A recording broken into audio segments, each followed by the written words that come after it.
get on out there to Love Beach. Apologies. Take your shirts off. Yeah. Man. We need to be in rare form because we're actually here in Love Beach. This is being brought to you remotely from modern video technology from Love Beach. It looks exactly like my house, but it's not. We'll make the ideal video. Yeah. So. For our inclusion. Yeah.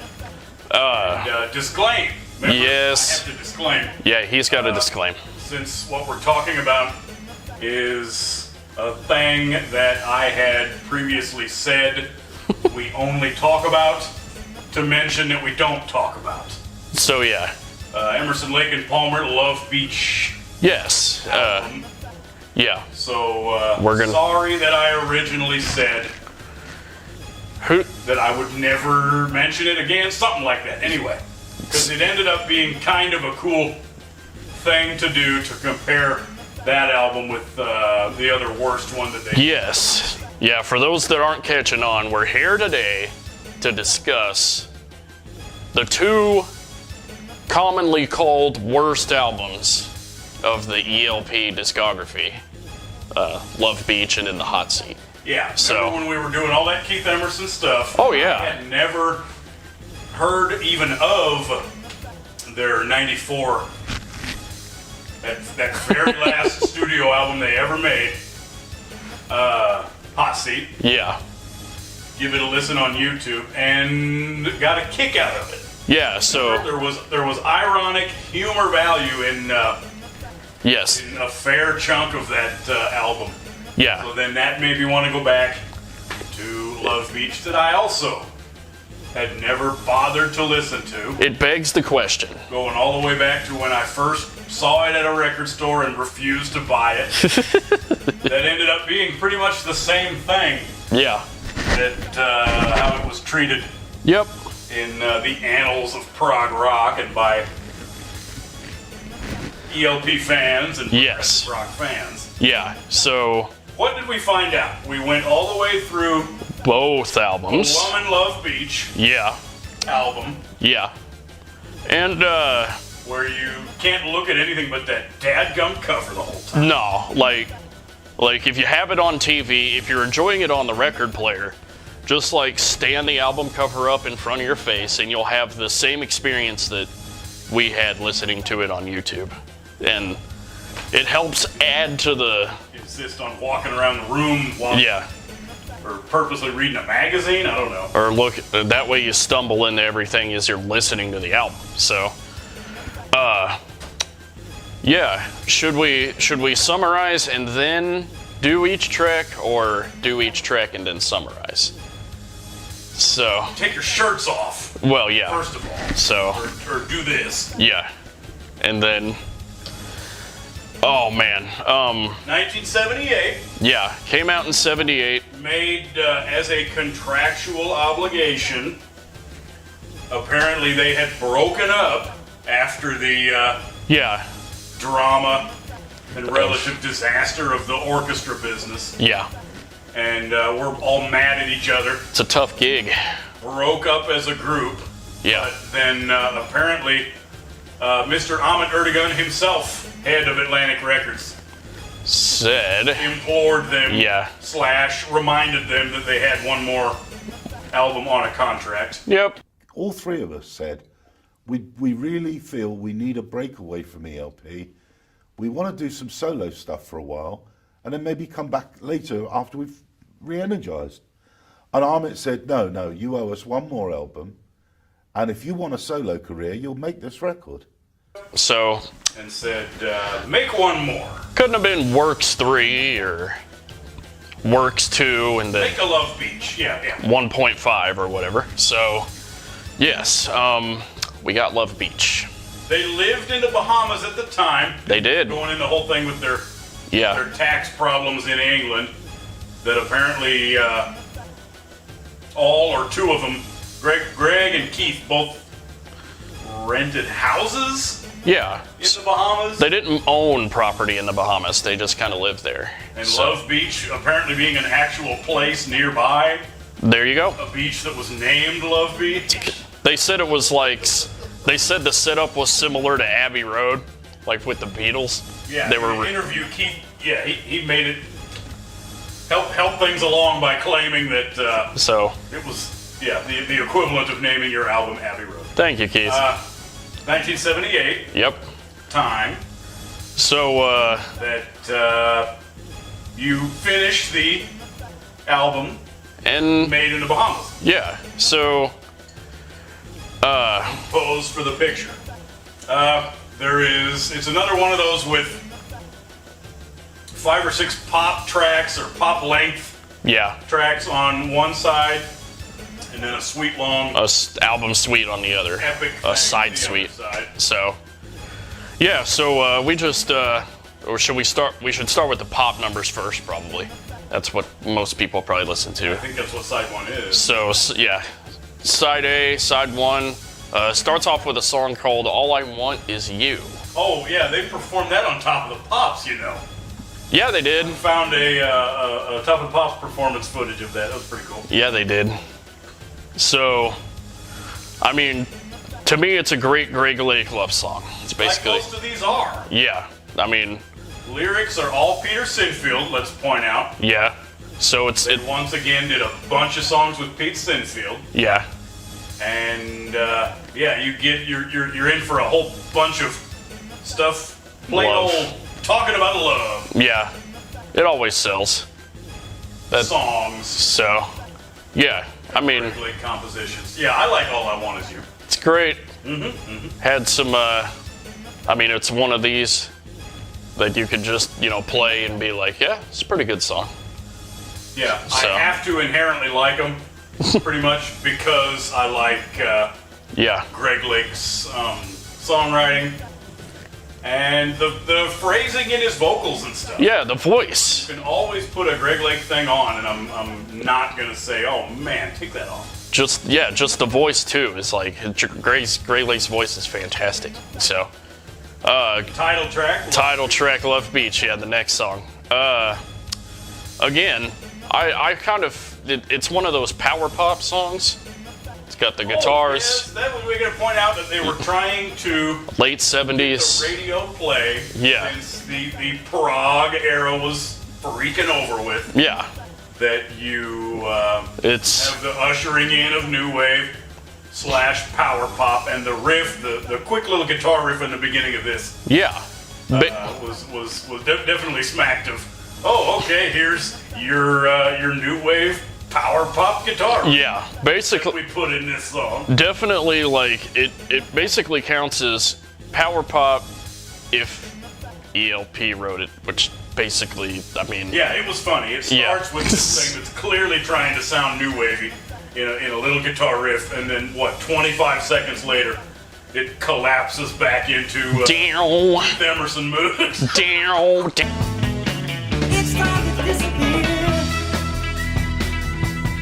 down, yeah. And the You're gonna get Keith Emerson stuff on an album. Let's point out he produced it. Remember? Yeah, he did All produce of these it. Or Greg Lake produced. I mean So. Emerson, but yeah. So did I say Greg? Oh yeah, Keith Emerson produced. Emerson produced. Yeah. So That, you definitely still get the Emerson keyboard. I did like I mean, you got Carl Palmer on drums. He does really nice fills. He knows when to fill. It still has the Carl Palmer So. drumming. Yeah, it's great. Yeah. So next track being "Taste of My Love." The suggestive one. The implied subject matter song. Yeah, you get a lot of cool raunchy lyrics on that. Yeah. I don't know what other thing Peter Sinfield ever wrote that was that Yeah. blatantly suggestive. So, for what it's worth, despite being that, it had a nice intro. Like, you can't complain about that intro. Very good. It was, again, a charming enough thing for me. They count as Yeah. catchy And then Greg Lake compositions. the thing that makes this one stand out, though, is whenever Keith has to do those jarring Moog synthesizers, Yet again, an example. it doesn't. You're going along trying to think. Yes, This could be a radio hit. This could get right up there with new wave stuff. And then boom. you're slammed back into this the reality of Emersonism and you almost it's more Keith Emerson-ish. yeah. Hell. You almost forget, like, you're listening to the song, you're like, oh wait, is Keith Emerson gonna be in the song? And then boom, you're like, oh yeah, he's in the I song. think it's a great juxtaposition. Yeah, it's great. You have Greg Lake doing this and singing these sexual vocals, and then those keyboards just boom, bop. Yeah. Yeah. So, going on next to the Gambler. We're swinging. Yeah. It's a swinging song. Yeah, that's another one. That's one of the ones that he actually co-wrote, Yeah. So, Keith, yeah. and not a love song, No. except it's about being a gambling man in general. Yes. And how great it is to do that. Yeah, but Correct. yeah. But they were able to have Peter Sinfield work in one verse about sex, dating, relationships, Yeah. all things love related. What is it? As big of a gambling man as I am, I forgot the actual verbatim, but it's something. I wouldn't bet Being a gambling man, but one Yeah. thing I won't gamble on is is the love. Yeah, how does it rhyme? Don't gamble something, but yeah, won't gamble on a woman. Won't gamble on the love of a good woman or Heartbreak something. for the love. Yeah. Yeah. So it was the late 70s. You wrote about love. It was You just never know which way the dice is going to fall. Something like that. yeah. So They were able to basically turn every song or have every song on the album be. yeah.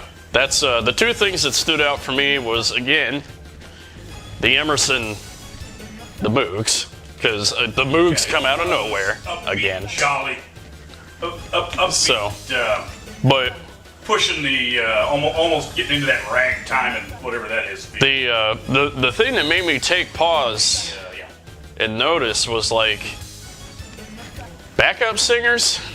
This song had backup singers. Oh, is that where we first got that? Yeah. Okay. And I'm like, this is ELP. Never known ELP to use, like, background singers. They would use, like, a synthesizer texture of a choir or something instead of just actual background singers. But yeah, so anyway, on It still counts as the shittiest thing they had done up until then. yeah, so up next, For You. Oh yeah, we're nearing the end of that side, aren't we? Yeah, just one after the other. Another love song. Yeah, great guitar intro. I love that. Oh wait, yes, that's the one where yeah, that's right. Yeah, Yeah, you get less dominant Keith Emerson and again, synthesizers. more of another great example of the great Carl Palmer drum fills, where he knows when to fill and he knows how to fill. Yeah, at least they So- still on this album they're still letting him do his Carl Palmer stuff. Yeah, and it's the bluesiest song on the album, I felt anyway. It's great, kind of like gritty, gritty blues song. So yeah, but again, one you wouldn't press next on immediately. So next song, Canario? Is that how you're supposed That's to the say? greatest one on the. Oh yeah, by far. That's the greatest one on the album. Yeah, You can throw that in a best of or in a what's it called, retrospective. or heck, it could have even been a good candidate for Works. Get mad that you included a Love Beach track on there. It would feel Granted, it's instrumental, so there's no love song lyrics. But yeah, it is a cover of some kind of composition yeah. It's by a guy named Rodrigo.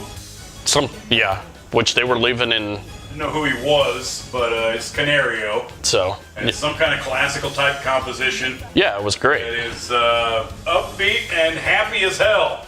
Basically, it felt like ELP. Classic, yeah. It's an Emerson, Lake and Palmer song. Yeah. So You go through these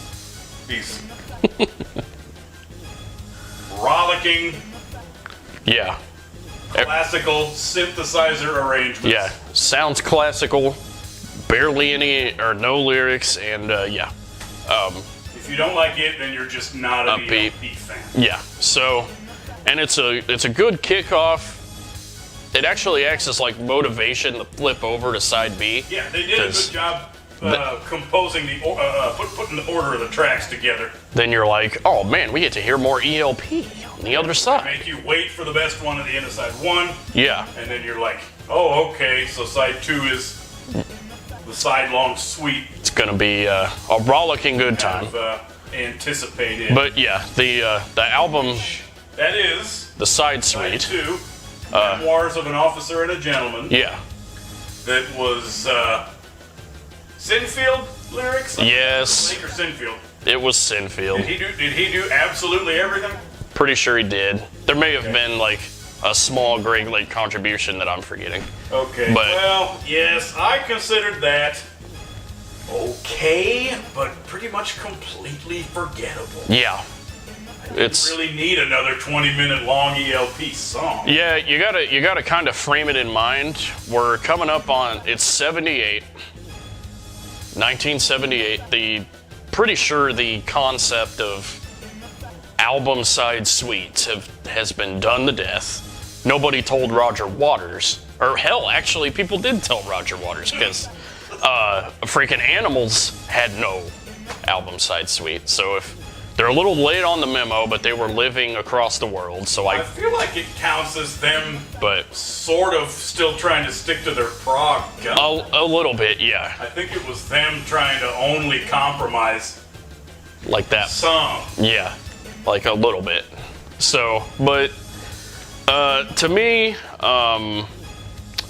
it would count as the second most ELP sounding, but that's only because all the pop songs on the other just barely sound like ELP at all. So this has an element or two. Yeah, you get into all the Emerson stuff when he's doing his stuff. But the thing is like Piano segment here and then do everything else. And What- have Greg Lake sing. whenever you read the song title, you're like, oh, Memoirs of an Officer and a Gentleman. It's like, well, it's obviously about war. But you think the subject matter is going to be a bit more general than it actually is. It's about the love of a World War II officer. It's basically, he's being removed from her, and that's what the lyrical content is about. And Yeah, kind of depressed me that to me, through that and learning that that's what our instead of a cybernetic armadillo tank yeah, thing, wearing tank treads, like fighting with a manticore. if I was Talking just about a World War II soldier yeah. and his love with his wife. Yeah, if I was around at the time and I bought it, I would be actually kind of pissed because it's a prog rock. It counts as a prog rock song, but it's about a lame subject matter. It's not a traditional ELP subject matter of like a sci-fi undertone. The cool or- what's it called? Sci-fi fantasy elements Yeah, are gone. they're gone. So And remember, Pete Sinfield and Greg Lake used to write anti-war lyrics pretty Yes. much all the time. so now that we have this You've kind of flip-flopped now to where you're supposed to like, the dynamic duo yeah, of let's just say, celebrating. doesn't really work. So, but yeah, I mean, to say a few nice things about the song, I like the nice dramatic intro.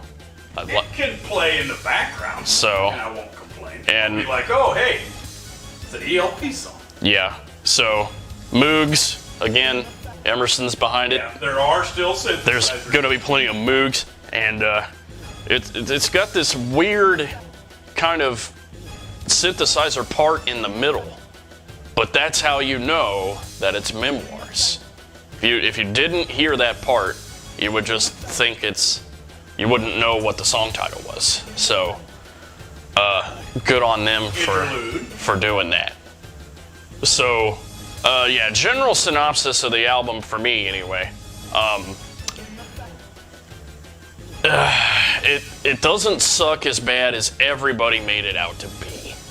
You look at the album cover and you're like, what the hell is this? Yeah, I'm going to say the same thing. It was mostly poo-pooed by the fact of Yeah. how gnadigusly stupid that cover is, Mm-hmm. and the fact that they were clearly making an attempt to stay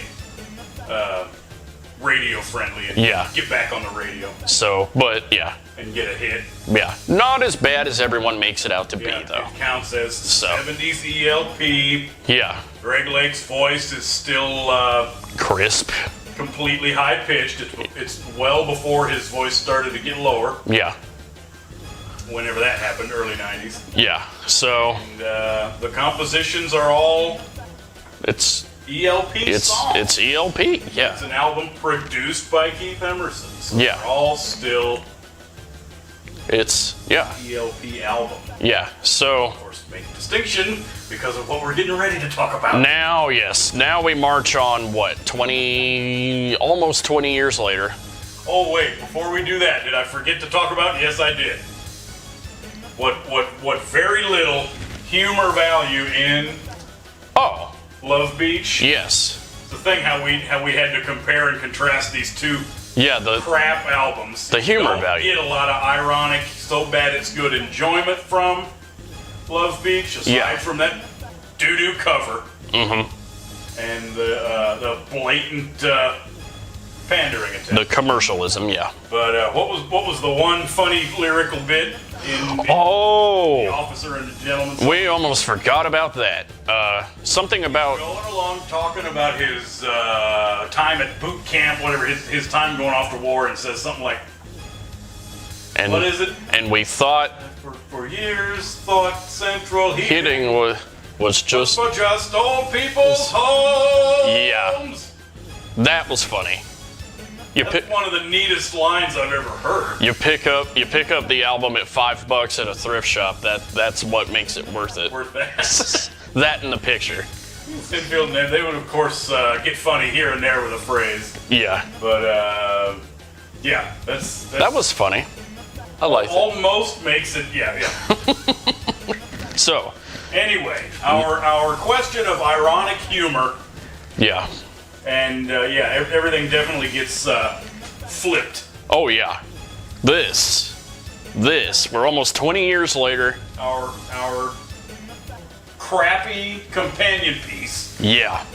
Because what happened? They went through the 80s, 94, yeah, they broken up. They broke up. Came back together for Emerson, Lake and Powell and in for the EBP, the number 3 album. the number 3 whatever it album, was, yeah. Yeah. That we already talked about in this.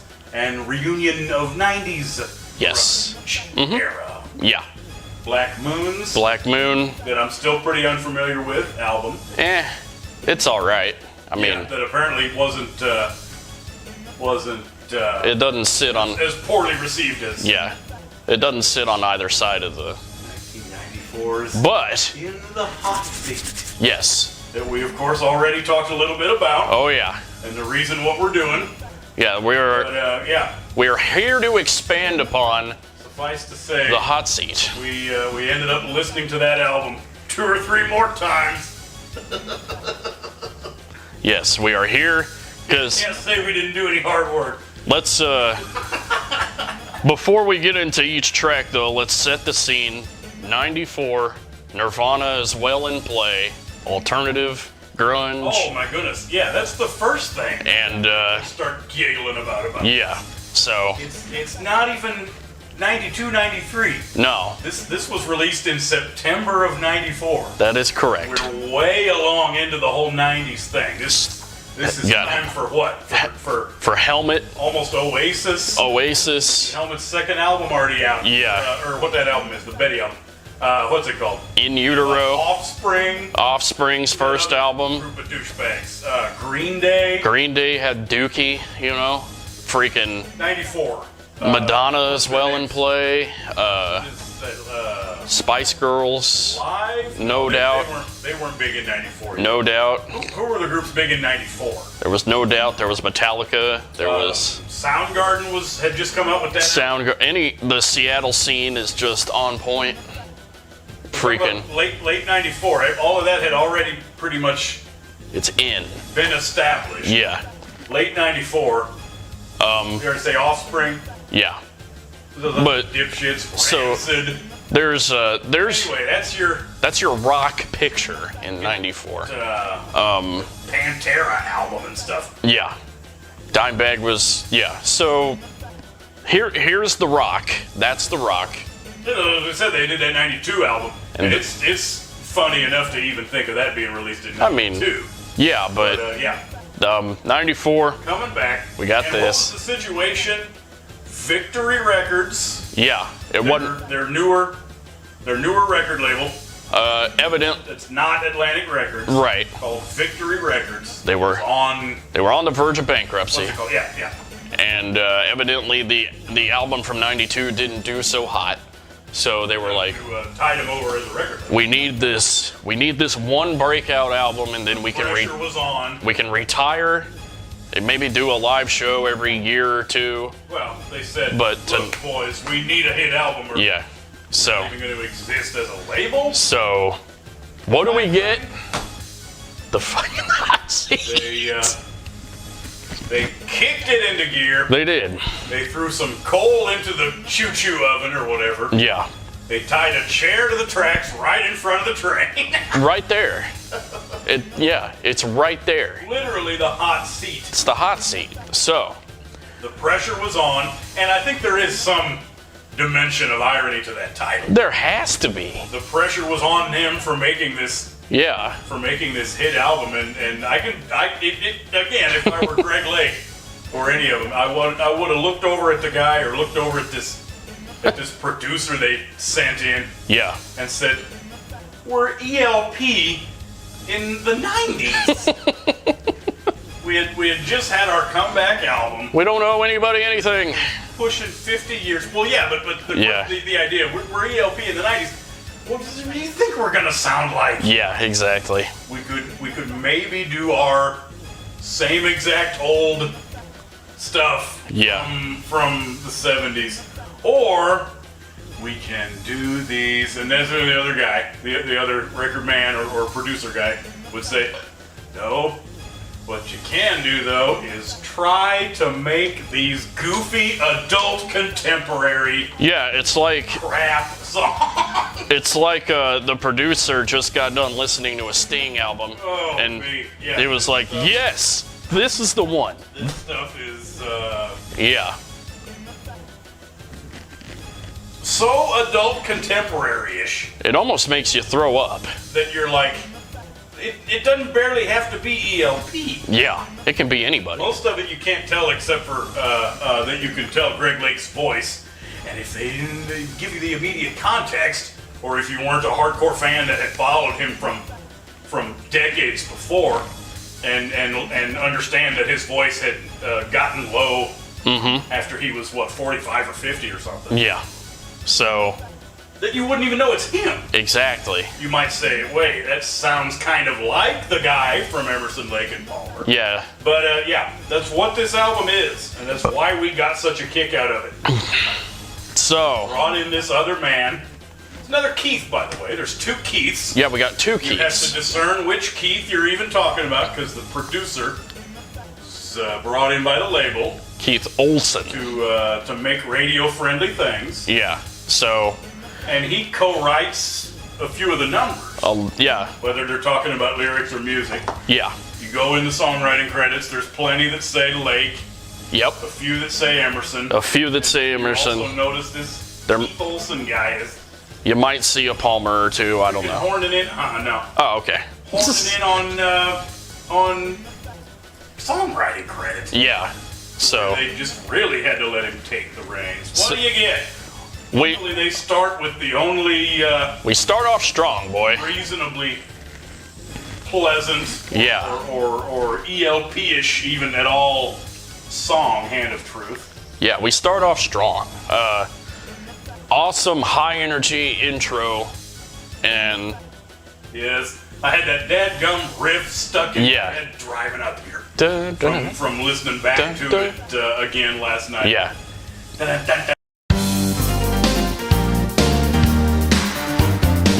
And then it's the dramatic You get a part B of the intro riff. Dun, dun, dun, dun, dun, dun, dun, dun, dun, and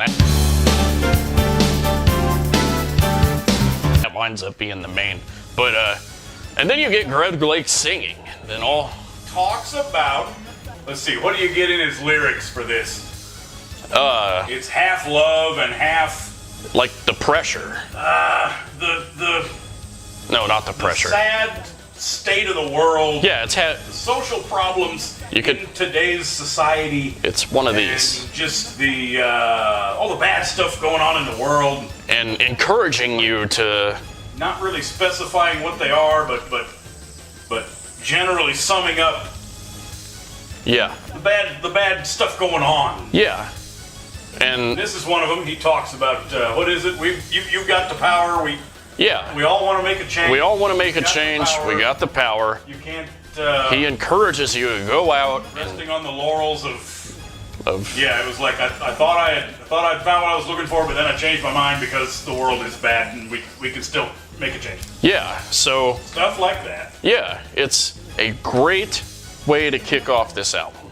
One of the only interesting tracks. Yeah. For an ELP lover. Yeah. So. Because it's one of the only ones that actually has a Keith Emerson keyboard solo. Oh yeah, we got to talk about the medical issues. Yeah, we do. Another one of these where it's got a kind of cleverly apt title being called "Hand of Truth." Yeah. Because it was when he was having his hand issues. We were starting to develop. Yeah. I didn't know Carl Palmer also had carpal tunnel around. Carpal, but he had his surgical procedure. Yes. And was recovering from that. But even worse was Keith Emerson's nerve damage problem. Yeah. It did end up being in his right hand. Yeah, so. And one thing said that he actually, for most of this album, or if not all, it had to play the parts that he would normally have on his right hand, play it with his left. And then mix it onto the album that way. Use a computer to put it all together. Even play the songs through. Luckily, production wizardry instead of him actually. Yeah, and luckily enough, computers were able to come to the aid of the great Keith Emerson because you could live layer. You could do it, you could play it, record it, and then have him play along another riff with it. So the very computers that he made fun of in Brain Salad Surgery. But never mind. Anyway. The technology that exists. Yeah. So anyway. What you get. Going on to the second song, which is named Daddy. At least there's that. Yes, that's pretty much one of the ones we have to ignore. Yeah. It counts as a nice Greg Lake song. Yeah. We're doing our adult contemporary feel with the slow things involving. The keyboards that sound like bells. Keyboards, you got plenty of bells. There's 90s, 80s synthesizer keyboards that. Yeah, but it's the one thing. Kinda suck. It's the one thing that sets the song apart is the fact that it's kind of like a bluesy song. You don't get a lot of bluesy tracks in adult contempo. Talking about the intro. A little bit bluesy. It's slow, and that much. The problem with it is that the subject matter is kind of too serious for our purposes. Yeah. We came here to laugh. Yeah. And came here to get a kick out of the album in an ironic humor kind of approach. Yeah. So. And the subject matter of the lyrics is not conducive to that. So. But it's good that he wrote them. We're skipping the track. Daddy. But yeah. So. What do you get? Up next is One by One. Whew. It's another funny song. It's time to pick back up. Which one is the one? Oh yes, this is the one with the orchestral stab. Oh yeah, what is this? Psychosonic? Are we trying to be psychosonic here? Is that what we're trying to do? Time. Yeah. Time. Yeah. Dramatic song. It's got a dramatic intro. May as well have been all stabs. And the keyboard parts that you do here on top of the stabs are the stupid brass setting. That synthesized brass that you started hearing about that time too was you get fake horns in there. Ooh.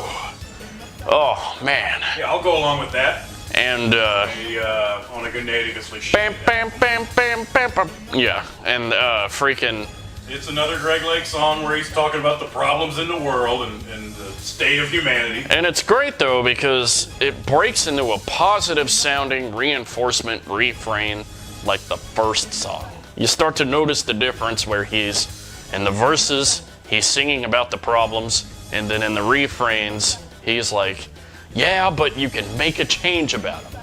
You can do something about You it. notice maybe So it's kind of a reoccurring pattern. we'll all trudge along. I mean, Yeah. It was the word one by one. Yeah, People walking something along those lines. like Yeah, as a species, we'll make our way we will do it. single file. Human, One human condition at a time. Okay. one after the other, one by one. Okay. So there you go. Heart on Ice. A slow love You song. have to have the love subject matter, Yes, too. you have to.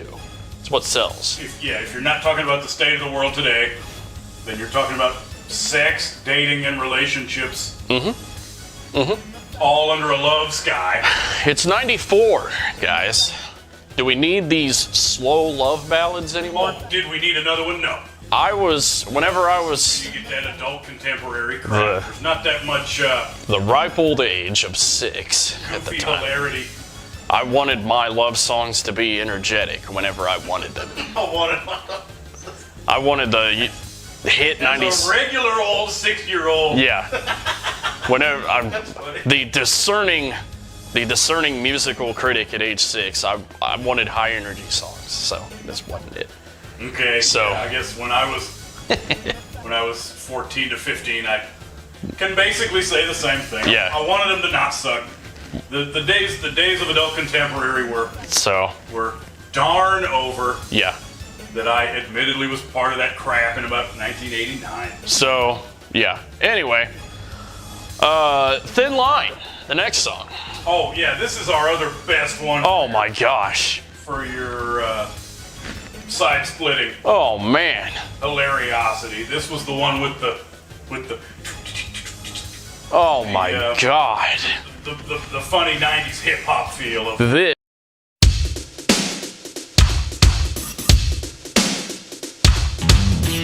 This. Yeah. yeah, just when you get those opening strains, So like yeah, you're laughing it up. whenever I first heard this song, I turned to him with the wide eyes. I was like, What even is this? I would turn back to the TV and then Yeah, I'm turn. so glad they included stuff like that. So yeah, it was great, man. Freaking It sounds a little bit We like were- Home Improvement Yeah. music. yeah. You get a horror. Get the cool hip hop beat. You get the freaking Greg Lake almost rapping. It's kind of like this monotone singing rap A thing little, yeah, before he puts a that- little more melody, but yeah, there's a that couple lines in there people that did. vaguely resemble rap. You get your low down bell synthesizer that's do do do do do do do do. Yeah, hilarious Dude, dude, dude, synthesizers dude. in there. Yeah. We're not short on hilarious. It's great because they gave the song they tried to give this song this grit. It's like a gritty hip hop. Yeah, like this, and you're supposed to bop, but I'm not bopping at all. I'm just kind of staring on in amazement as the song goes. But the other notable thing about this song is the backup singers. Oh yes, this is the one. Yeah, Thin Line. Thin Line. Yeah. Man, that was the goofiest shit I ever heard. Oh Yeah. my gosh, that was Backup singer, man. ridiculous. You get one of those guys to contribute a little bit on That was insane. more of the songwriting credit. Some guy named Bill Ray, I think. Yeah, that had to have been the work of Bill Ray, The help of a backup singer to one of the Rays. help compose these And- songs. and- And of course, you get the ladies in there with that's what it mostly is. Yeah, and again, as if you couldn't get more over the top, they had to throw in the slap bass, the Seinfeld keyboard slap bass near the end of the song. It's a total package. Yeah, Man, if You- you want to laugh at you- 90s music, listen to Thin Line by Emerson, Lake and Palmer. you almost couldn't believe it happened. It's like City Dragon. You almost couldn't believe it. He's singing about, let's see, what is it? It's a catchphrase. Thin line between love and hate. Yeah. Of You'd think it'd be about cocaine or something. the heartache in the relationship. But no. Talking about love songs. Yeah, it's a love song. So, whew, thin line. Yeah. Nothing more to say about it. It's Thin Line. It's Thin Line. It's the song. The Thin Line by Emerson, Lake and Palmer. Yeah. So, up next, the Men in the Long Black Coat. Oh, Not an yes. original song. Yeah. If you're gonna have a shit album, Yeah, you need. you better put a Bob Dylan thing in there. Because the world needs more Bob Dylan covers. 1994. Yeah. Bob Dylan is a lauded artist of the early 90s. You are still supposed to have So, Bob Dylanism I don't in need. pop music. Now there is precedent for Keith Emerson. Remember all those nice covers Yeah. where they did like My Back Pages and stuff. But, yeah. But, Yeah, I can't say much on that because of Bob how much Dylan. I don't like. Yeah, how much Yeah. I don't like Bob Dylan. So Yeah, screw this song. there's, as a knower of Bob Dylan, you're supposed to be kind of like, the songs are supposed to be kind of gritty, kind of like bluesish, kind of like a gritty blues, but man, this song has no grit to it at all, except for our cheesy Sega Genesis synthesizer that is supposed to add maybe that much grit to the entirety of the song. Otherwise, I mean, whether they purposely just took it for the it's a lyrics. The lyrics go along with they do. the theme of what the other half of the freaking thing is about. Yeah, so The state of the world today, evil existing in the world. Mm-hmm. But yeah, I'll at least go along with video game sounding keyboards. yeah, so Definitely give them that. give them a blank, give it a blank. So The need for Bob Dylan and Yeah. and the urge to put a Bob Dylan track on here. yeah. Anyway, going on the change because. It's another pretty funny one. Well, for one, if you're a prog rock group, you have to write a song called Change or Changes. That's a given. But actually enjoyable Easy Exchange. on a And this was another one of those that was written by our buddy Sut turds. Keith. Again with the thing about the social problems Yeah. So in the world. Change, we all wanna, I forgot the we all want to. melody. Was this the one that was the I think so. Yeah. change? We all wanna see it. Yeah. Something like that. We all want to feel it. Yeah. So it's kind of like I did like the part where the guy whispers, change. yeah. So Thank you, Bill Ray or yeah. whoever for Keith Olsen. putting that great. Yeah. So, to me, it's an enjoyable song, whether it's ironic or not. Like, you could put this on a cool 96.1 mix, and I'd be like, this isn't too bad. But, the other thing, the keyboard riff is admittedly pretty stupid. Da da da da da da da da da da da da. Yeah, so, either way. But this is one notable song that gets, like we said before, no involvement from the great Greg of the L of ELP. So He didn't write anything in there was nothing involving One of the ones that the Gregs. So the producer. yeah, up next, yeah, give me a reason to stay. Give me a reason to stay. Yeah, we're moving through the album. Yeah. They didn't write that one. That was another cover, but I didn't know these guys' names. So Diamond and Sam Lorber, whoever that is. yeah, But yeah, another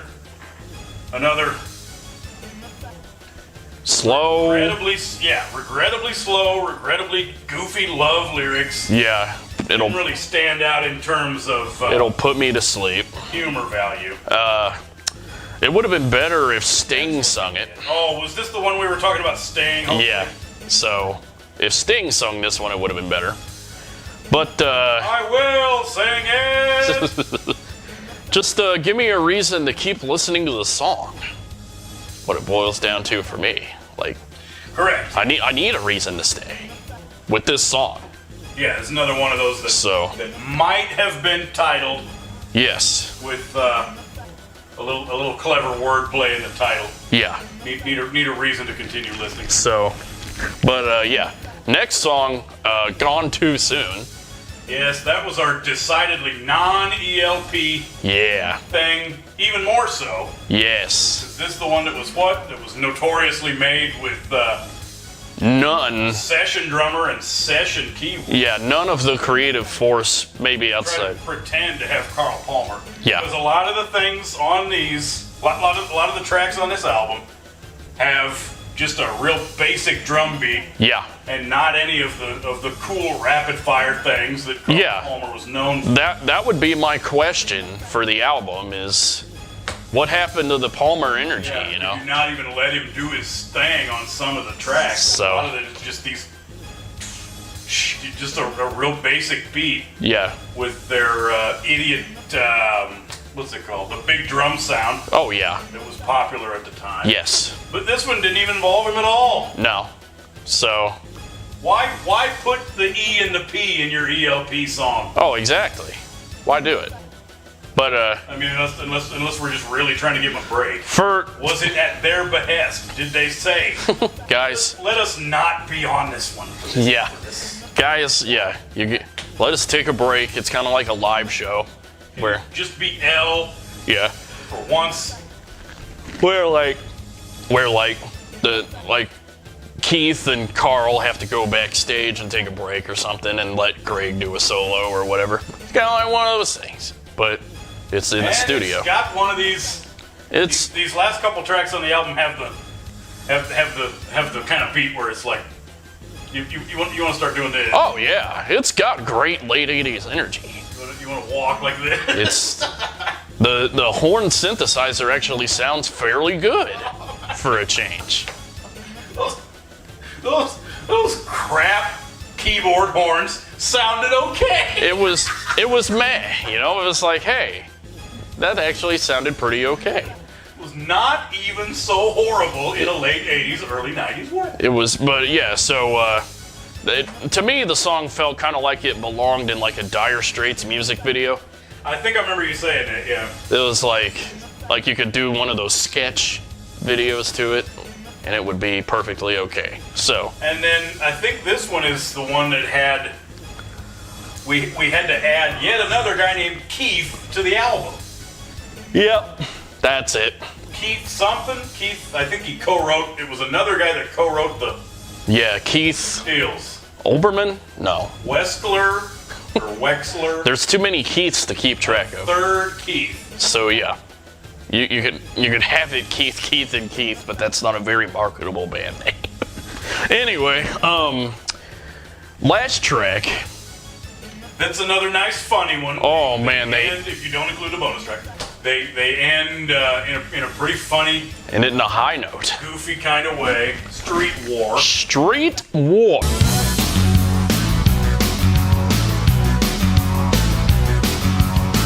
Again, talking about the social problems. My personal favorite on the album. Oh, is it? So yeah, Your preferred track? with a close second of the first track, Hands of Truth. But anyway, Have again one of those cool beats. social issues.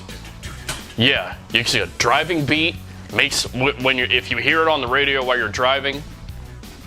Oh, yeah, you might take your fingers on one hand on the wheel. Yeah. And go. Yeah. Yeah, so it's swinging. It is a swinging song for sure. Yep, they had one of those keyboard guitars or whatever it is. Yeah, That's meant to sound kind of like a heavy guitar. yeah. So it makes you want to do this while you're listening to it. Yeah, it makes me want to rumble. You know, like just get like freaking 15 guys on the street, part them off, one side, the other side. Street War, yeah. And to that's- have a that's what they're literal- talking about. They're have a- talking about, The riff makes me want to have a street war. some of the problems like the gang warfare and the So yeah, it's the disconnect. We're talking about street toughs, gang activity, to this peppy, just upbeat, it would count. What would that even count kind as? of a contextual juxtaposition, I guess. What period? What time period? If you were to put that in like, if you were to play that with actual instruments instead of just a keyboard, what would it sound like? 60s? Like, like if you put it in an action sequence in a movie and play it with like actual instruments, I don't know. I feel like it's still kind of it would be yeah, kind of depending what like, you use. yeah. So it's yeah. There's a contextual disjoint in the song that I just warms my heart. It's so awesome to hear. I love in the refrain when you get the other guys going, street war. Yeah, because it's Really sounds like something from a video game. yeah, and it's again, it sounds like they're rooting for it, but in the background, in the lyrics, you know that like, hey, this is a problem. Oh, kind of like Narc. So you're egging it on, but then you're like, wait a minute, this is an issue. You're making the drug dealers just explode in Yeah, parts and stuff. yeah. It's like, dude, this is awesome, but it's also a problem. Street war. Yeah. We're We got doing a war going on. this is it's almost like the System song from Billy Idol, "Slave to the System" or whatever, where it's like we're writing about the riots and it's positive. Yep. Yeah. Yeah. Fantastic track. I love it. So Yeah. Yeah, this shit's awesome. And then you get bonus tracks. yeah, That they do. depending on where you bought the album. How easy it was to discern Yeah.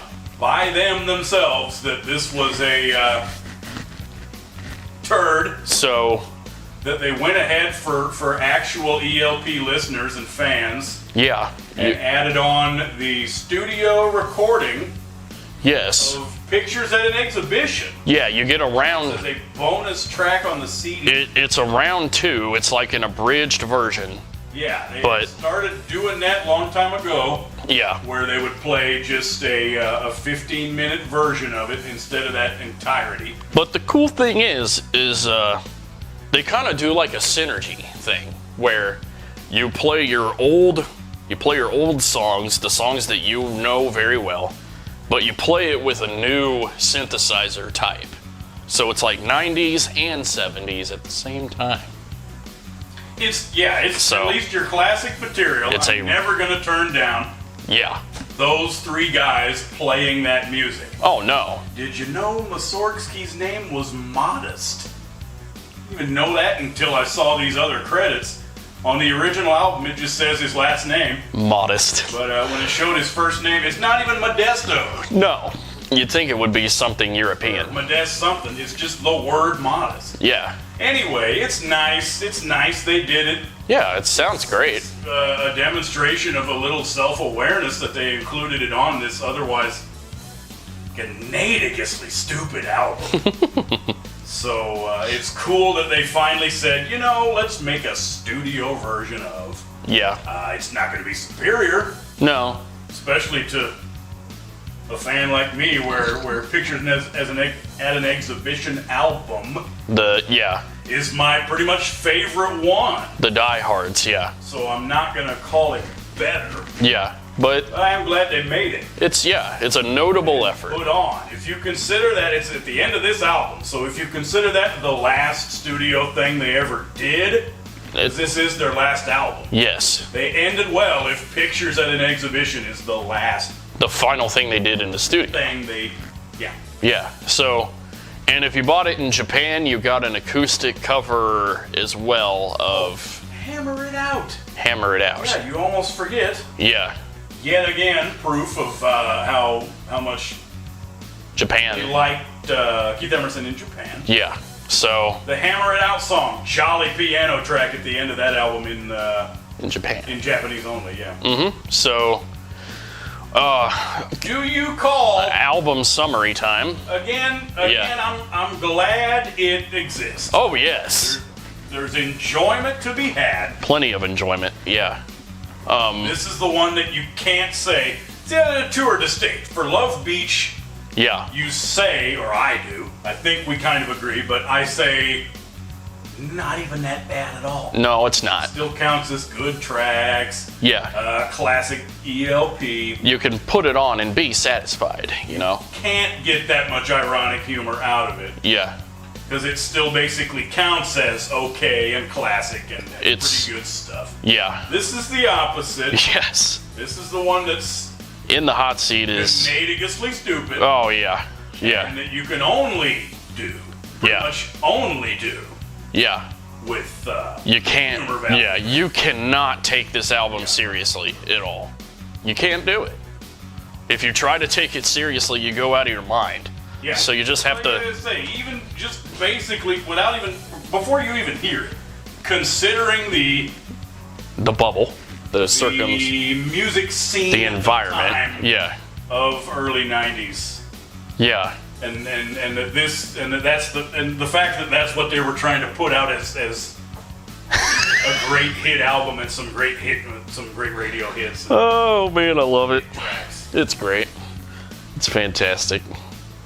Just trying to close your eyes and think. Now wait a minute. This was for people who listen to Adult contempo. contemporary. It's for people who No. don't think the ELP automatically sucks. Yeah, they'll eat up anything ELP makes. For people young enough to rush out and buy a CD or a tape, If they see it on the CD rack, they might buy it. wouldn't hate ELP, Exactly. and it's for the ones that would take all of that seriously. It's a wide- It's yeah. You It's a wide audience. It's a very huge audience that would. your idea. Yeah. What we were talking about before, listing off all the big popular acts of 1994. Mm-hmm. In terms of Yes. what rock groups were big Yeah. in that time, and then listen to this and Yeah. There's really nothing else that needs to be said. Yeah. So, to sum it all up, which do we prefer listening to? I think that answer is pretty obvious. But what enjoyment enjoyment you can get from the While album. I was going through both albums Yeah. for this video, Yeah. I would say Love Beach. Because there's less dismay. Oh, okay. You can use that album in the background and not really complain. I see. When it gets to that second side 2, the long song, Yeah. it's a little worse. To- You almost start feeling dismayed, but mostly if you're just paying attention to the lyrics. That was my problem with this, was that I had to keep reading along with the lyrics. Yeah. So I couldn't really use it as pleasant background music. Right. See, to. Enjoyable ELP listening of classic 70s ELP. The problem in the hot seat is that you have to go through this irony process to even get the enjoyment. Okay, because to me, I guess I'm not as hardcore of a genuine ELP fan. Did you pick the other one? Oh, I love, like, Consider the humor more it would be more enjoyable than more just worthwhile than Love Beach. listening to Love Beach, yeah. Okay then. Because, I mean, you do get the laughs. yeah. To- Technically, there's only one song on In the Hot Seat that I need to skip, and that's the Daddy song. yeah. But, I mean, Can't laugh at it. to me, the awesomeness and the irony and the fact that it doesn't sound like ELP The chuckles and the giggles. make it more enjoyable than Love Beach. But Okay. that's just to me. All right. And that's me being a huge fan of all the early stuff.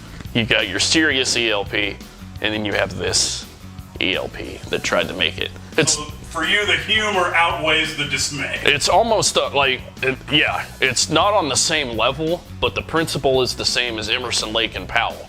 I love that Emerson, Lake and Powell album, but it's the same. Like, it sounds like a mid-'80s album that these three juggernauts of progressive rock tried to make. way more intense within the hot seat, but it's the same principle for both. So, if you're gonna divvy the tracks up, I'll take the couple of really most hilarious ones yeah, off of the hot seat yeah. But, over individual tracks off of Love Beach. right. But, yeah. In terms of Okay. just sheer humor hilarity, Yeah. but otherwise I would rather hear Love Beach. Okay. Well, and there it is. We did it. We found out. We did it.